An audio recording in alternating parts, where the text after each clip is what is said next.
Well, if you've been living under a rock, then you might have missed the fact that the NICL is imploding. And I have not missed that because it is currently 11 p.m. in London, and I have had the extreme joy of both covering MSI and the NICL imploding all at once.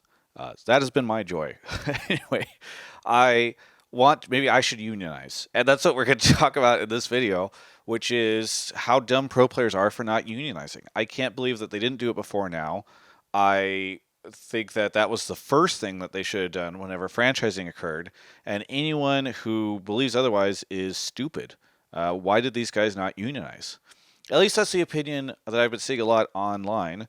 And we're going to talk about whether or not that's a fair assessment or not in this video. But before we get much further into the video, I just want to say that I'm traveling right now. I know that you all love to support my sponsors when I travel, and this sponsor is pretty cool because it's a sponsor I can use while I'm traveling because it's mobile. That's right, it's a mobile game that you might have heard of, Raid Shadow Legends. That's right, Raid Shadow Legends is sponsoring this video. I know a lot of you have heard of Raid Shadow Legends before. You've probably seen me play it on stream. What's really cool is they have this great in-game challenge which is called the Doom Tower. And it's basically this huge prison that you go into, and you need an army of champions to be able to defeat it.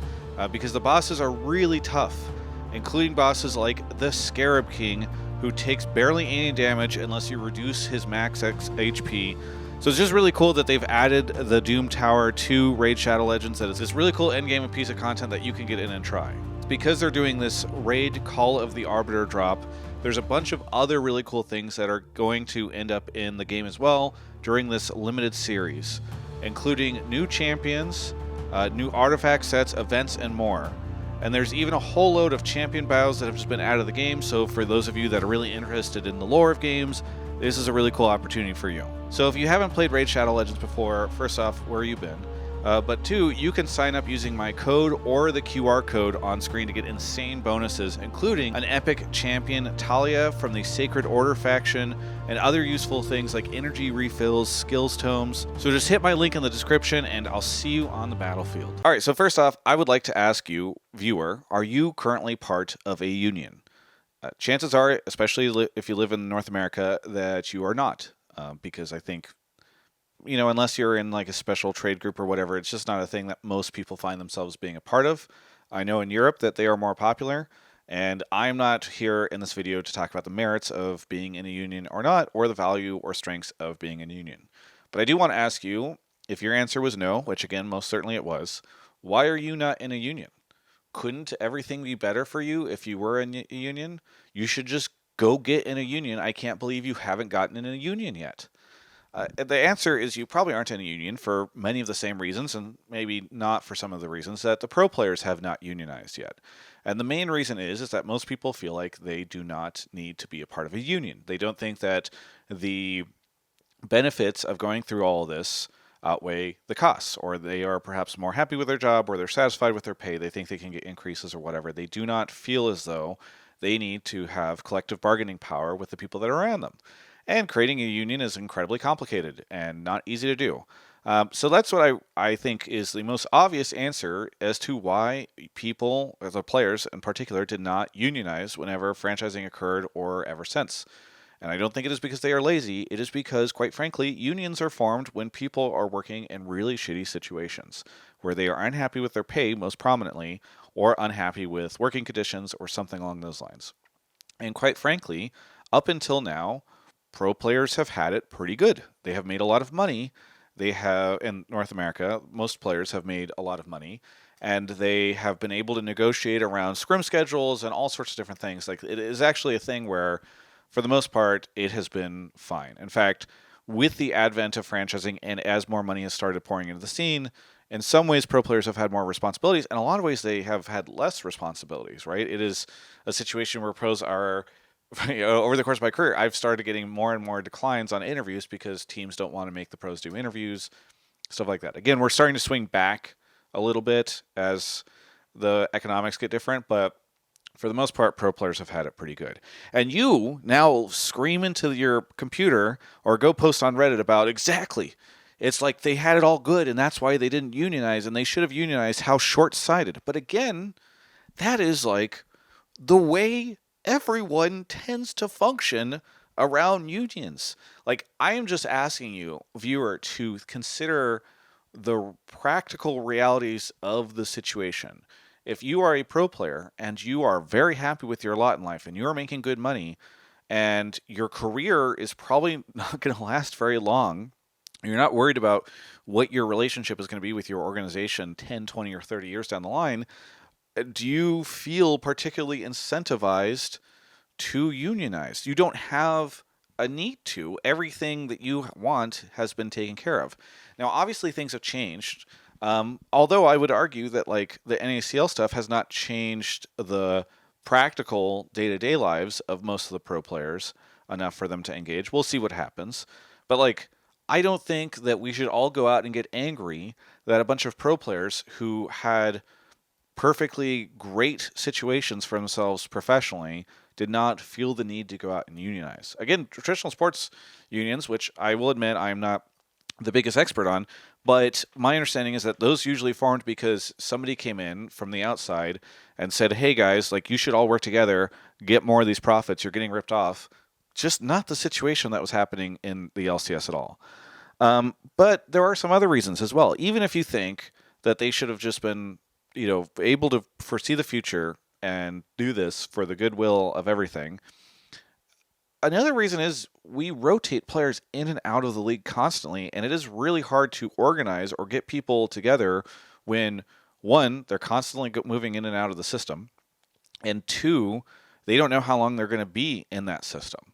So there's a video, I think it was in 2021, you can go back and look on the video, but I did a video with Tim Seven Houston back when we did Run It, an episode of Run It, where we looked at the turnover in the league. And I think in that year, it was something along the lines of if you started in the league in spring of the previous year, you were more likely to be out of the league than still in the league 1 year later. There was that much turnover.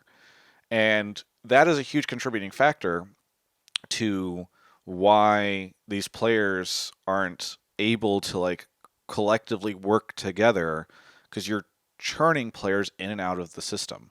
And it's not just a situation where you're turning them in and out of the system and they're all North American, right?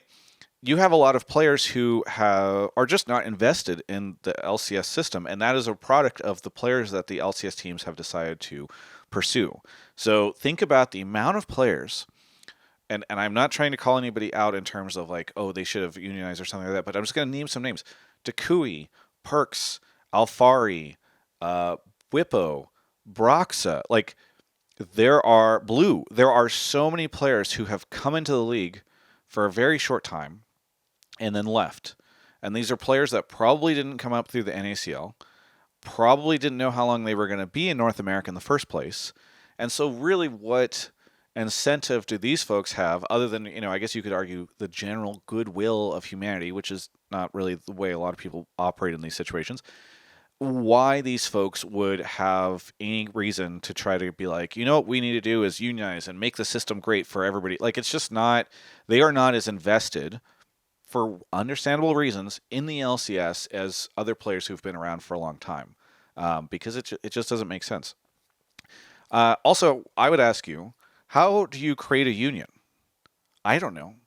And you know why I don't know? Because it's incredibly fucking complicated. Like, it is not just a situation where you go to the mall and you go to the union store and you purchase a union sheet of paper and everybody signs it, and then you turn it into them and you say, cool, we did this. Like, it is actually an expensive process, and it is complicated, and it is something that people, like, it is just not as easy, I think, as some people perceive. And I would just challenge you, like, again, I'm not saying I'm Mr. Union expert. I did not go through and like learn every step along the way because it is so complicated in terms of doing this. You critique me all you want. I would encourage you to go to do the homework and prove me wrong. Tell me that this is a very easy thing. It's just not. Like, all of this is to combine in this video just to say, when you critique the pro players or you say to, folks on Reddit, this is all like a thing, I knew they should have unionized, blah, blah, blah. Consider the practical realities of the situation.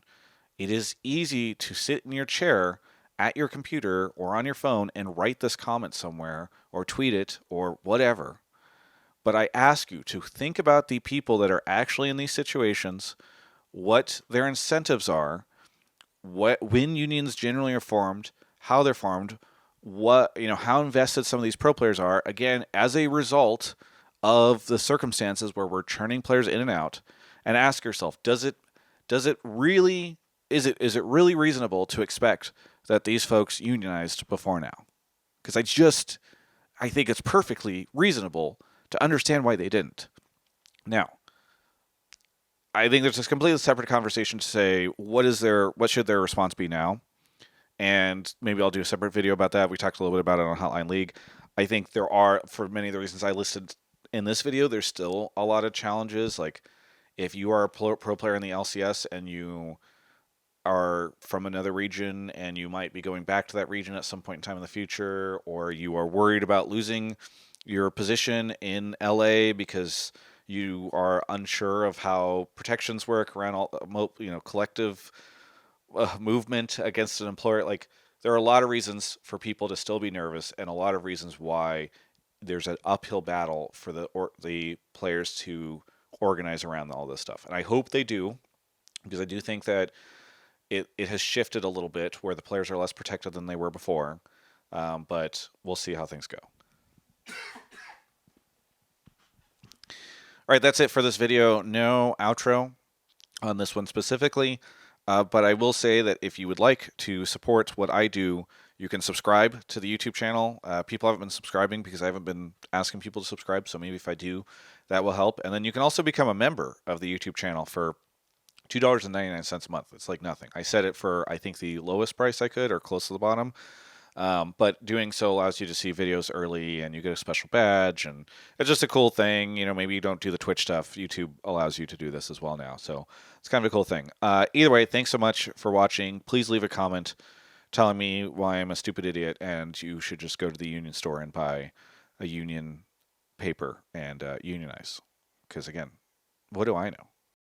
Hey, there's no outro for this video other than to say that it is my birthday here in London as I record this outro, which is not really an outro. And if you'd like to celebrate it, and maybe you can subscribe to the channel if you like the content, or even if you don't like the content but you still respect what I do or something. You can watch another video, which is really helpful. Whenever YouTube sees you watch multiple videos, it's good. And then also one cool thing that we do is you can hit that join button below. YouTube now has this feature where you can pay $2.99. That's the price that I set. I try to set it very low because I know you guys already do a lot for me. And if you do, you get to watch videos early on the channel, and you get a special icon if you comment. It's just a cool thing to support the channel. So either way, thank you so much to everybody who does do any of those things. And yeah, another year closer to death.